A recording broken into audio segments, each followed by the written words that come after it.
नमस्कार दोस्तों, स्वागत है आपका आपके YouTube channel success study centre पर। दोस्तों, आज हम लोग BA third semester physical education के paper anatomy and exercise physiology के सेल या कोशिका का दूसरा वीडियो देखेंगे। इस वीडियो में हम लोग कोशिका के महत्वपूर्ण अंग या कंपोनेंट्स को देखेंगे। इसके पहले के वीडियो में हम लोगों ने कोशिका के बारे में, उसके प्रकार, सेल थ्योरी के बारे में देखा था। आप चैनल के BA third semester physical education के प्लेलिस्ट में जाकर देख सकते हैं। तो चलिए वीडियो शुरू करते हैं। वीडियो शुरू करने से पहले एक बार आपको फिर से दोबारा कोशिका के बारे में बता देते हैं कि कोशिका क्या होता है। कोशिका की मानव शरीर के निर्माण की सबसे मूल इकाई या सबसे छोटी इकाई को कोशिका कहते हैं।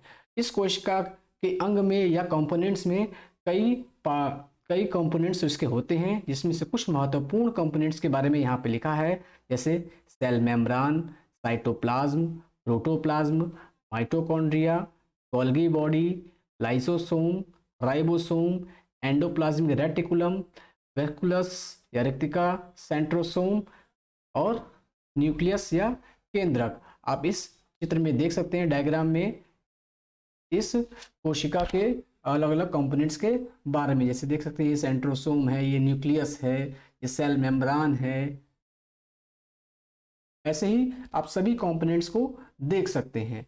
तो चलिए एक एक कंपोनेंट्स के बारे में हम लोग बारी बारी से देखते हैं कि कौन सा कंपोनेंट्स क्या होता है और उसका महत्वपूर्ण कार्य क्या होता है। तो सबसे पहला कंपोनेंट है सेल मेम्ब्रान या कोशिका झिल्ली।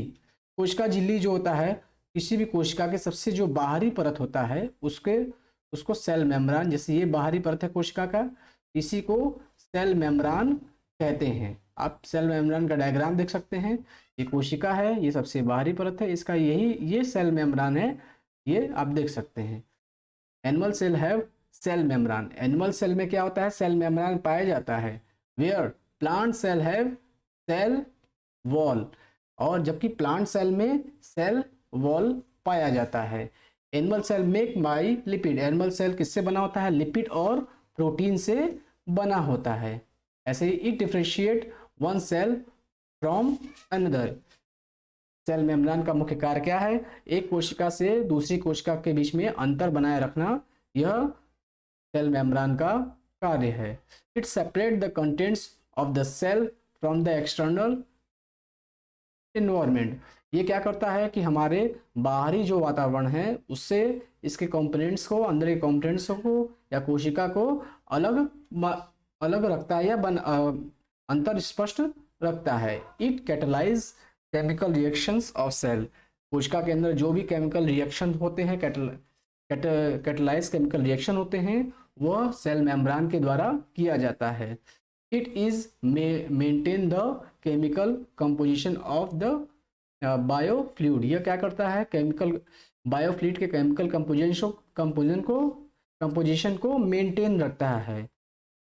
अब जो येलो आप हाईलाइटेड देख रहे हैं, ये महत्वपूर्ण पॉइंट है, इसको हाईलाइट किया गया है, आप इसको जरूर से ध्यान रखेंगे। Cell membrane is also called custom inspector. Cell membrane को कस्टम इंस्पेक्टर कहते हैं। क्यों? क्योंकि इसके परमिशन के बिना न तो कोई भी पार्ट या कोई भी चीज़ सेल के अंदर आ सकती है और न कोई भी चीज़ सेल से बाहर जा सकती है। इसलिए सेल मेम्ब्रान को कस्टम इंस्पेक्टर भी कहते हैं। आगे बढ़ के देखते हैं दूसरा कंपोनेंट। दूसरा कंपोनेंट क्या है आपका, साइटोप्लाज्म या कोशिका द्रव। अब ये आप देख सकते हैं, कोशिका के अंदर या सेल मेम्ब्रान के अंदर व न्यूक्लियस के या न्यूक्लियस मेम्ब्रान के बाहर, इसके बीच, इन दोनों के बीच में जो भी चीजें सेल के अंदर पाई जाती हैं उसे हम कहते हैं साइटोप्लाज्म कहते हैं। देख सकते हैं आप, whatever is found in the cell between the cell membrane and the nucleus membrane is called cytoplasm। ये सेल मेम्ब्रान है और यह न्यूक्लियस मेम्ब्रान है। इन दोनों के बीच में जो भी चीजें पाई जाती हैं उसे साइटोप्लाज्म कहते हैं। अब आगे बढ़ते हैं, देखते हैं तीसरा कंपोनेंट है आपका प्रोटोप्लाज्म या इसे कहते हैं जीव द्रव। जीव द्रव क्या होता है, साइटोप्लाज्म प्लस न्यूक्लियस, मतलब सेल मेम्ब्रान के अंदर और न्यूक्लियस मेम्ब्रान के बाहर साइड, इसको साइटोप्लाज्म कहते हैं। तो इस साइटोप्लाज्म प्लस न्यूक्लियस, ये जो न्यूक्लियस है, ये पूरा भाग इन दोनों को जब मिला देते हैं तो प्रोटोप्लाज्म कहेंगे, इसको कहते हैं। तो अगर नॉर्मल भाषा में कहा जाए तो पूरी कोशिका को ही समझ लीजिए प्रोटोप्लाज्म कहा जाएगा, कोशिका के पूरे भागों को मिला करके। इसलिए protoplasm is also called, protoplasm is called as physical basis of life. Protoplasm को क्या कहा जाता है? भौतिक आहार, किसका? जीव द्रव को जीवन का भौतिक आधार भी कहा जाता है। ये आप येलो जो हाईलाइटेड है, आप इसको इंपॉर्टेंट समझिएगा आप। It is colourless sticky substance present inside the cell membrane. यह क्या होता है? कलरलेस होता है, इसमें कोई रंग नहीं होता है। और कहाँ पे होता है? ये सेल मेम्ब्रेन के अंदर होता है। Whatever is inside the cell membrane is called protoplasm. वे सभी, पहले ही बताया गया है, वे सभी चीजें जो कि सेल मेम्ब्रेन के अंदर पाई जाती हैं उसे प्रोटोप्लाज्म कहते हैं। It contain 60% of water. Protoplasm किससे बना होता है? 60 से 90% वाटर या पानी से बना होता है।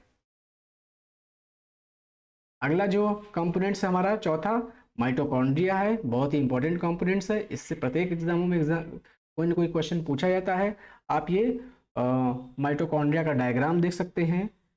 इसके डायग्राम में देखेंगे आपका ये अंदर का सबसे पहला हम देखते हैं, ये सबसे आउटर मेम्ब्रेन है ये, फिर उसके अंदर इनर मेम्ब्रेन है, और ये जो आपका ये ऐसे घुमा घुमा सा ये भाग है, इसको कहते हैं क्रिस्टी कहते हैं। और इस घुमे घुमे भाग को ये क्या कहते हैं? मैट्रिक्स कहते हैं। और जो ये पार्ट है इसको क्रिस्टी कहते हैं। और छोटे छोटे जो पॉइंट्स दिख रहे हैं ये राइबोसोम है, और इसमें डीएनए भी आपको दिख रहा है। देखते हैं कि इससे महत्वपूर्ण पॉइंट्स को देखते हैं। Mitochondria is also called as bioblast, power house और एटीपी मिल। मतलब माइटोकॉन्ड्रिया को बायोब्लास्ट भी कहा जाता है, power house of the cell कहा जाता है, या एटीपी मिल कहा जाता है। Richard Altmann discovered mitochondria in 1980। Richard Altmann ने माइटोकॉन्ड्रिया को डिस्कवर किया था, खोजा था, और इसको क्या नाम दिया था पहले शुरुआत में? बायोब्लास्ट। इसलिए इसको बायोब्लास्ट भी कहा जाता है माइटोकॉन्ड्रिया को। Carl Benda named it mitochondria. Carl Benda ने माइटोकॉन्ड्रिया का नाम दिया। पहले बायोब्लास्ट नाम हुआ, उसके बाद कार्ल बैंडा ने इसको माइटोकॉन्ड्रिया नाम दिया।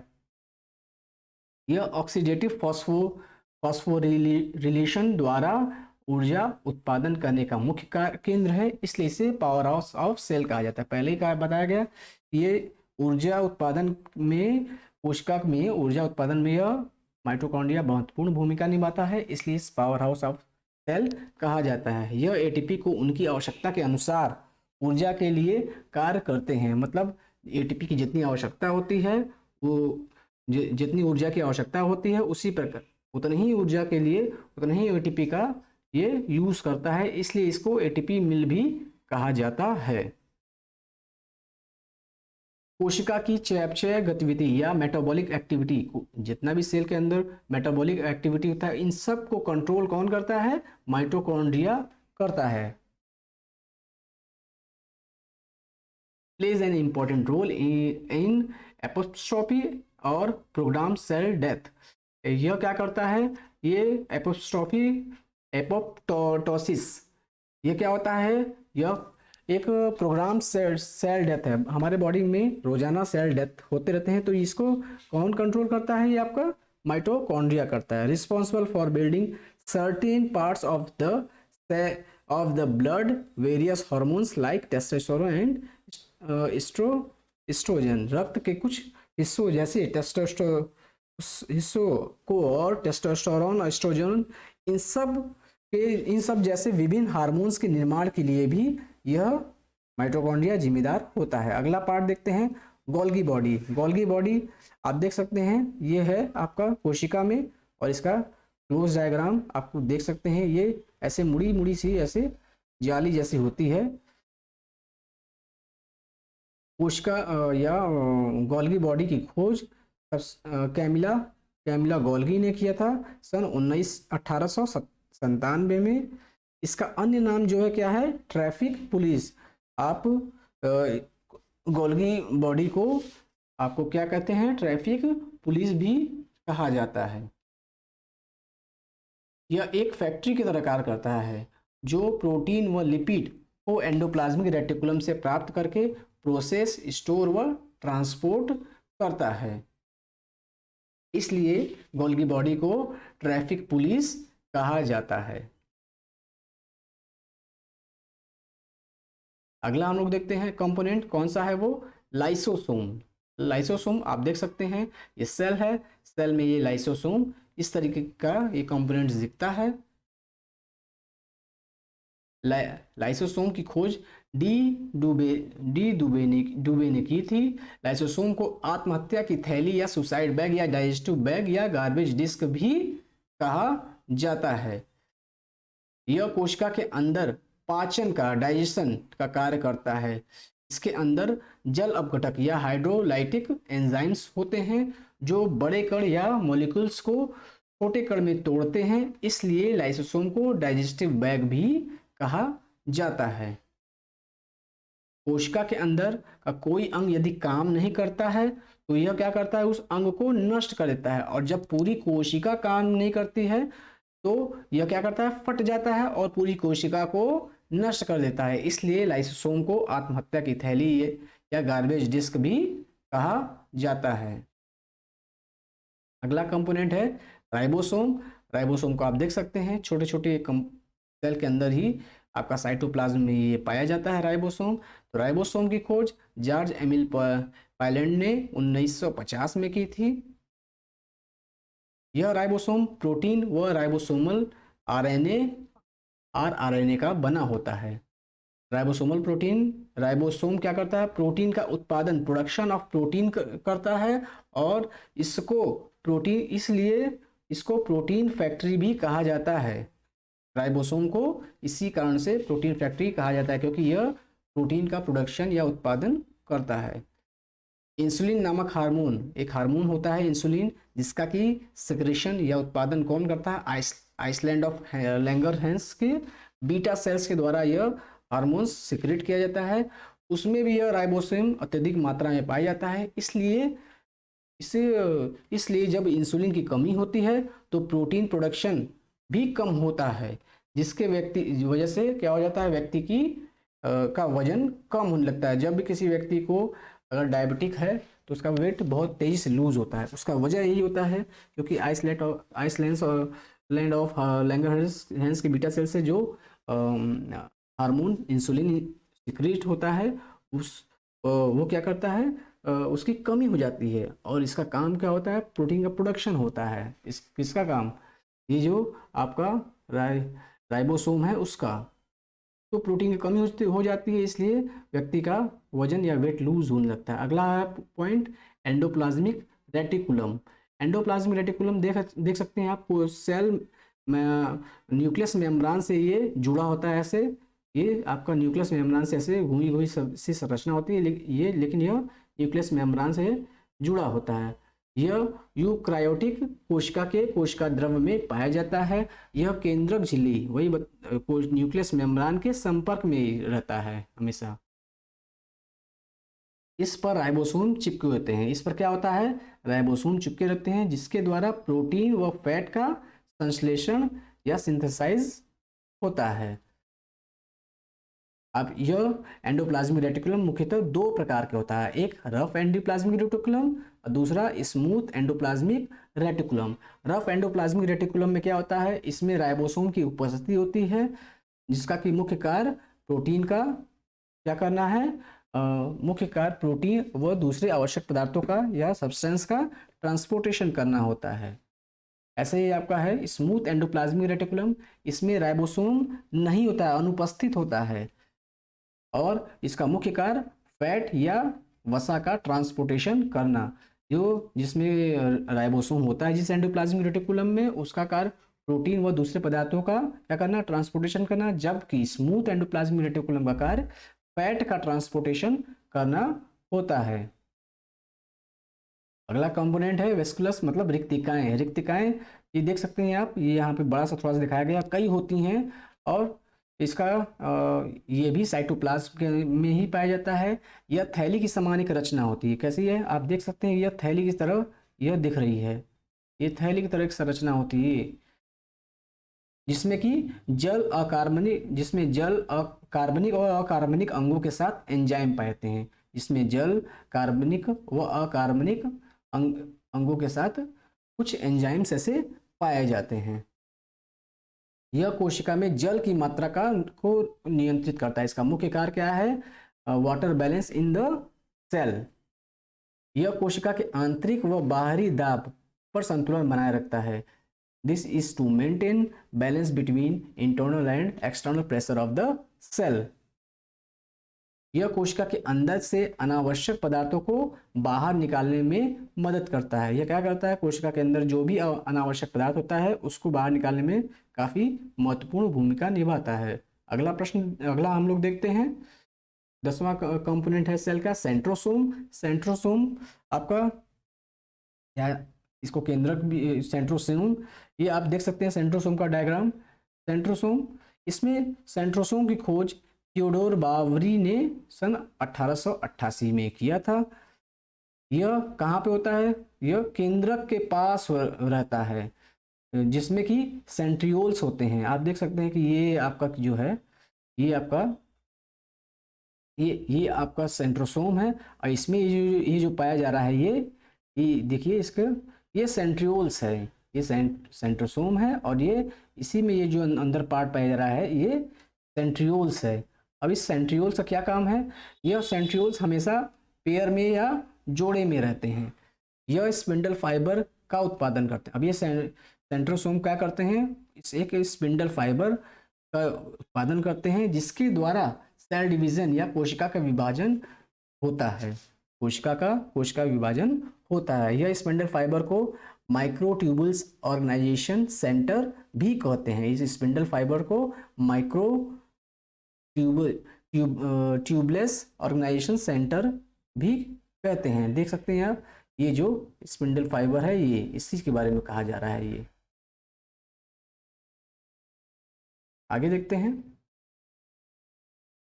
यह केवल जंतु कोशिका में पाया जाता है। ये क्या कहाँ पाया जाता है? केवल जंतु कोशिका में पाया जाता है।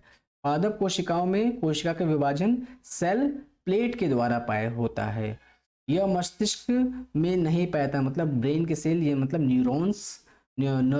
न्यूरॉन्स में यह नहीं पाया जाता है। इसलिए तंत्रिका कोशिका या न्यूरॉन्स में सेल का डिवीजन नहीं हो पाता है। इसलिए जब भी कहीं चोट लगता है, सिर में इसके चोट को इसीलिए बचाया जाता है क्योंकि नई तंत्रिका कोशिकाओं का निर्माण नहीं हो सकता है, क्योंकि वहां पे आपका सेंट्रोसोम पाया नहीं जाता है। इसलिए अगला पोर्शन देखते हैं हम लोग, या कंपोनेंट देखते हैं। 11वां कंपोनेंट आपका न्यूक्लियस। न्यूक्लियस क्या है आपका? ये कोशिका देख रहे हैं। अब कोशिका के जो सबसे सेंटर में है ये न्यूक्लियस है। अब न्यूक्लियस के जो बाहर है इसको न्यूक्लियस मेम्ब्रान कहते हैं। मतलब न्यूक्लियस मेम्ब्रान के अंदर जो एक महत्वपूर्ण केंद्रक इसको कहते हैं। इस भाग को क्या कहते हैं? आपका केंद्रक या न्यूक्लियस कहते हैं। इसे क्या कहते हैं? देखिए बहुत महत्वपूर्ण है, ब्रेन ऑफ द सेल। क्या कहते हैं इसे? ब्रेन ऑफ द सेल कहते हैं, या कंट्रोल रूम या डायरेक्टर भी कहते हैं। क्यों कहते हैं? क्योंकि यह कोशिका के संपूर्ण कार्य को, जितने भी मैक्सिमम एक्टिविटी होते हैं सेल के अंदर, ये सभी को नियंत्रित करता है। कोशिका के पुनः उत्पत्ति के कार्य भी इसी के द्वारा संपन्न किया जाए। मतलब अगर कोशिका, एक कोशिका से दूसरी कोशिका बनना होता है, रीजनरेशन होता है, सेल रीजनरेशन होता है, तो यह इसी के द्वारा, केंद्रक के द्वारा ही किया जाता है। इसके अंदर बारीक धागे जैसी एक संरचना होती है जिसे कि क्या कहते हैं? आपको क्रोमेटिन फाइबर कहते हैं। नई कोशिकाओं के बनने के दौरान ये जो क्रोमेटिन फाइबर होता है लंबी सूत्रों में परिवर्तित हो जाता है, और इन लंबी सूत्रों में क्या होते हैं? क्रोमोसोम्स चिपके होते हैं, क्रोमोसोम्स होते हैं। तो इसका न्यूक्लियस का मुख्य कार्य यही है कि जितने भी वर्क होते हैं आपका सेल के अंदर, उन सभी को डायरेक्ट करता है, कंट्रोल करता है, और सेल डिवीजन में ये महत्वपूर्ण भूमिका निभाता है, सेल डिवीजन या नई कोशिकाओं के बनने में। तो इस प्रकार हमने आज कोशिका के कुछ महत्वपूर्ण अंगों या कंपोनेंट्स के बारे में हमने देखा। आप इसके पहले के वीडियो को ज़रूर से देखिएगा, क्योंकि तभी आपको ये समझ में आएगा। आप चैनल को सब्सक्राइब करिए, लाइक करिए और ज़्यादा से ज़्यादा लोगों तक पहुँचाइए, शेयर करिए। आपको आगे भी फिजिकल एजुकेशन के प्रत्येक सेमेस्टर के सब्जेक्टिव व ऑब्जेक्टिव मैटर्स मिलते रहेंगे। बहुत बहुत धन्यवाद।